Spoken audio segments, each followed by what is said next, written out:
به نام خداوند بخشنده مهربان، درود و سلام بر پیغمبر آخر زمان. السلام علیکم و رحمت الله و برکاته. بینندگان عزیز و ارجمند، خوشبختانه که امروز با شما درباره عدل و عدالت، درباره راهبر و دولتدار و حکومتداری که عدالت را به مردم تعلیم داده است صحبت خواهیم داشت. بیایید که به خواست بعضی از دوستان و مهم بودن این موضوع در اطراف عدل و عدالت یکی از خلیفه های مسلمان عمر ابن عبدالعزیز صحبت کنیم. عمر ابن عبدالعزیز رحمه الله نبیره عمر ابن خطاب رضی الله عنه می باشد. در زمان خلافت سلیمان ابن عبدالملک رحمه الله، عمر ابن عبدالعزیز را همچون مشاور خود قرار داد و دولت را با مشورت‌های او آباد می‌کرد و آن چیزی که گذشتگان او خطا کرده بودند، به ظلم و جور و جفا رفته بودند، کارهای نادرست انجام داده بودند، سلیمان ابن عبدالملک این کارها را اصلاح می‌کرد. وقتی که سلیمان ابن عبدالملک رحمه الله در بیماری مرگ قرار داشت، با وزیر خود رجاء ابن حیوه، یکی از علما، یکی از بزرگان آن زمانه بود، مشورت میکند. میگوید که ای رجاء ابن حیوه، میبینی که من سفر آخرت دارم، دیگر امید زنده ماندن نمانده است، پس میخواهم که پسرم را خلیفه مسلمانان تعیین بکنم. رجاء ابن حیوه میگوید که پسری تو هنوز خرد است و این کار بسیار بزرگ است و مشکل است، نیاز به بزرگی، نیاز به ابرمردی دارد. اگر شما عمر ابن عبدالعزیز را خلیفه تعیین کنید، هم اجر هم ثواب میگیرید. پس میگوید اگر او را تعیین بکنم، خویشاوندان من یعنی بر این کار زید می آیند. مادامی که او را می خواهی بگذارم، او را می گذارم، اما بعد از او یکی از خویشاوندان را از عائله این شاهزادگان می گذارم تا مردم او را قبول بکنند و فتنه نخیزد. پس سلیمان ابن عبدالملک عمر ابن عبدالعزیز را با یکی از خویشاوندانش یزید ابن عبدالملک خلیفه تعیین می کند. و عمر ابن عبدالعزیز رحمه الله از این تعیین شدن خبری ندارد و در مسجد استراحت میکرد. آمده او را خبر میکنند که تو را سلیمان ابن عبدالملک خلیفه مسلمانان تعیین نموده است و او را بیعت میکنند، عهد و پیمان میدهند که او را اطاعت میکنند. عمر ابن عبدالعزیز رحمه الله اصلا ضد این کار بود که کسی را خلیفه تعیین کند، زیرا که این در شریعت نادرست است. باید خلیفه را بزرگان اسلام، بزرگان مردم انتخاب بکنند. پس عمر ابن عبدالعزیز رحمه الله در اولین خطبه که بعد از تعیین شدنش به خلافت با مردم صحبت کرد، در این صحبت گفت که ای مردم، من خود را از خلیفگی بیکار کردم، شما هر کسی را می توانید خلیفه انتخاب بکنید. همه مردم صدا برداشتند و فغان کردند، گفتند نه عمر ابن عبدالعزیز، ما تو را می خواهیم خلیفه مسلمانان باشی، با خیر و برکت اداره ما را و اداره شؤون دولت را به دست بگیر. عمر ابن عبدالعزیز رضی الله عنه گفتند نه، تا اینکه خود با رضای خود مرا به خلافت بیعت بکنید، بعد از آن به شهرهای اطراف، به شهرهای خلافت می نویسم، مکتوب می فرستم، اگر آنها خلافت مرا قبول کردن، آنگاه من خلیفگی می کنم و الا خلیفه شما نخواهم بود.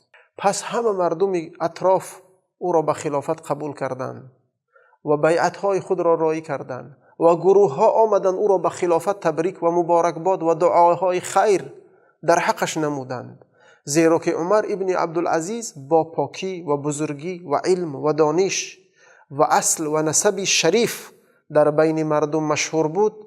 علاوه بر این والی مدینه بود، میر شهر مدینه و میر شهر حجاز بود. وقتی که در این شهرها میر شهر بود، عدالت، خیر و برکت، خدمت و چه کارنمایی های انجام داده بود مردم او را به بزرگی و امانتداری و مسئولیت شناسی می شناختند. پس مردم همه با مکتوب با گروه ها او را به خلافت قبول نمودند.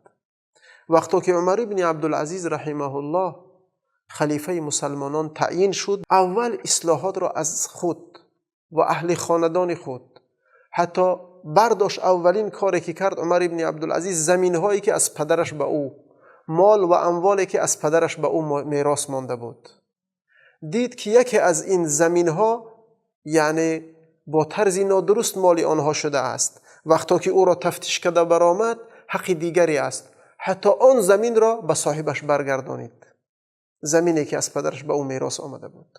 و این چنین مالها، چیزهای زیادتی خود را گرفته به بیت المال، یعنی که به خزینه دولت آورده سپارید.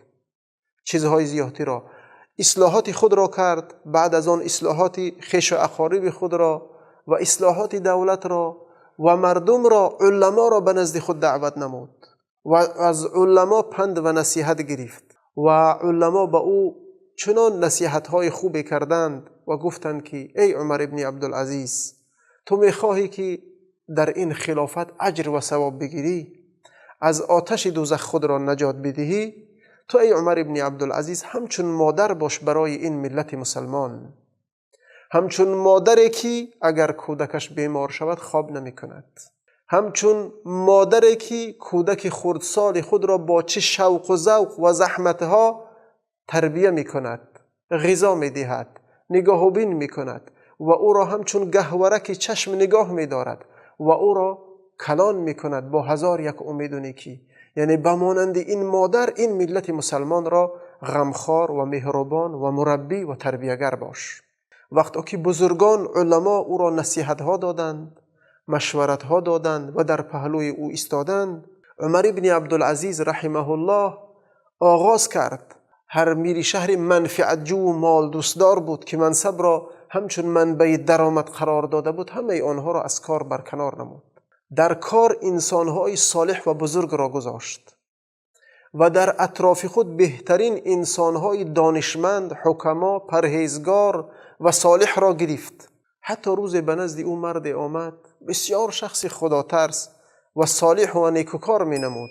وقتی که نمازگزاری او را، عبادتهای خوبی او را دید، خواست عمر ابن عبدالعزیز رضی الله عنه که او را یعنی بالای لشکر امیر بگذارد. اما به خاطر این شخص را درست درک کردن که آیا ارزنده است یا نه، مهلت گذاشت و یکی از کارمندان خاص خود را فرستاد که این مرد را رفته یک امتحان بگیر که آیا او در این عبادتهایش صادق است، آیا ما او را به این وظیفه تعیین بکنیم ارزنده است. وقتا که این مرد رفت او را امتحان گرفت، گفت که من یکی از انسانهای نزدیک عمر ابن عبدالعزیز هستم و مشورت مرا عمر ابن عبدالعزیز میگیرد. از من چیزی میخواهی یگان کمکت بکنم؟ گفت عمر ابن عبدالعزیز را بگوی که مرا امیر بگرداند، 1 ساله درآمد را به تو میدهم. این کارمند خاص به نزد عمر رضی الله عنه آمد، گفت که این مرد میگوید که اگر تو میانه رو شوی تا عمر ابن عبدالعزیز مرا امیر بگذارد، 1 ساله درآمد را به تو میدهم. پس عمر ابن عبدالعزیز رحمه الله در حال او را از امیرگذاری دور کرد.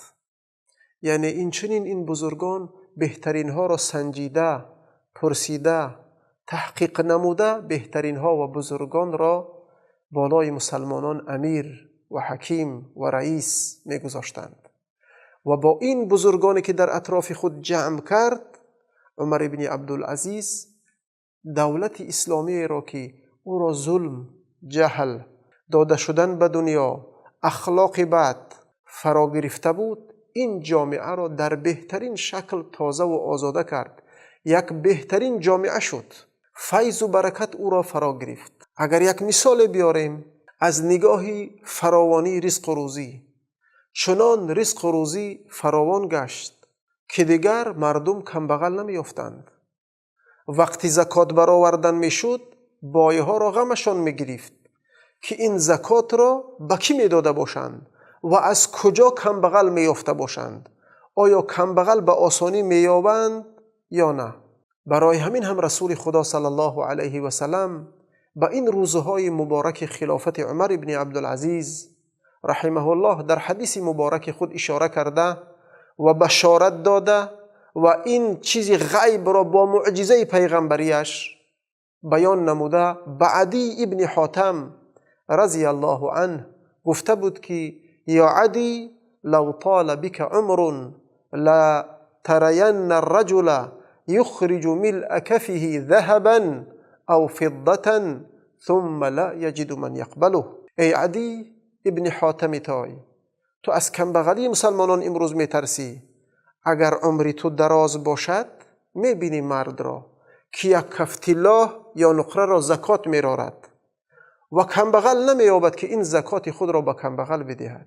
این ثروت و این دارایی در زمان عمر ابن عبدالعزیز نصیب مسلمانان گشت به خاطر پیش گرفتن فساد و فسادکاری، ربا و رباخواری، طلع و تاراج و سوء استفاده از اموال دولت و راه‌های حلال درآمد دولت را گشاد، راه‌های تجارت را گشاد، راه‌های زراعت را مردم را به زراعت و کشتکار تشویق و ترغیب نمود.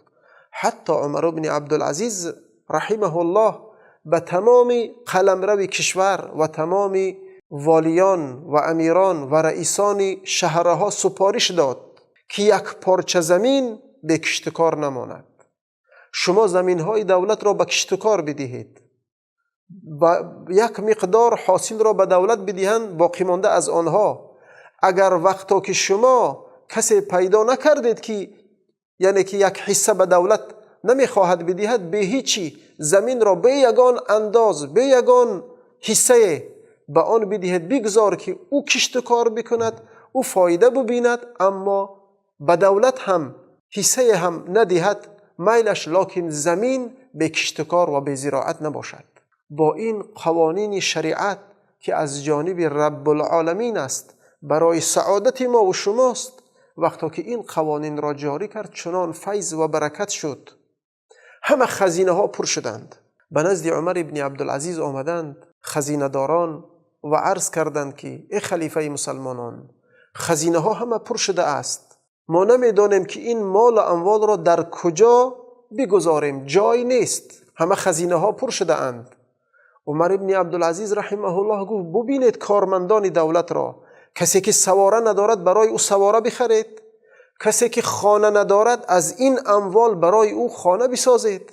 این سپارش اجرا شد به کارمندان دولت.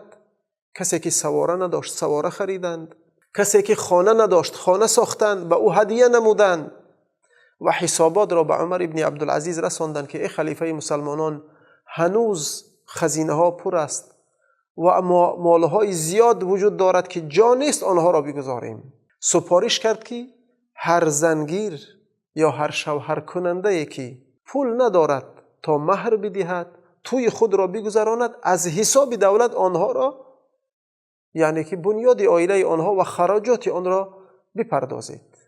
همه به زنها زن داده شدند، همه به شوهرها شوهر داده شدند، تویهای آنها از حساب خزینه دولت گذرانیده شد. باز حسابات را آوردند که هنوز اموال زیاد است، هنوز اینها را ما نیاز داریم که به کجای صرف بکنیم، خزینه ها پرند. عمر رضی الله عنه گفت که در قلمرو کشور اسلامی جهودها و نصرانی ها زندگی میکنند و آنها یعنی که اهل ذمه، یعنی اهل عهد و پیمان ما هستند. آنها را هر کسی از آنها احتیاجمند است، آنها را کمک بکنید تا زندگی آزاده و گوارا داشته باشند.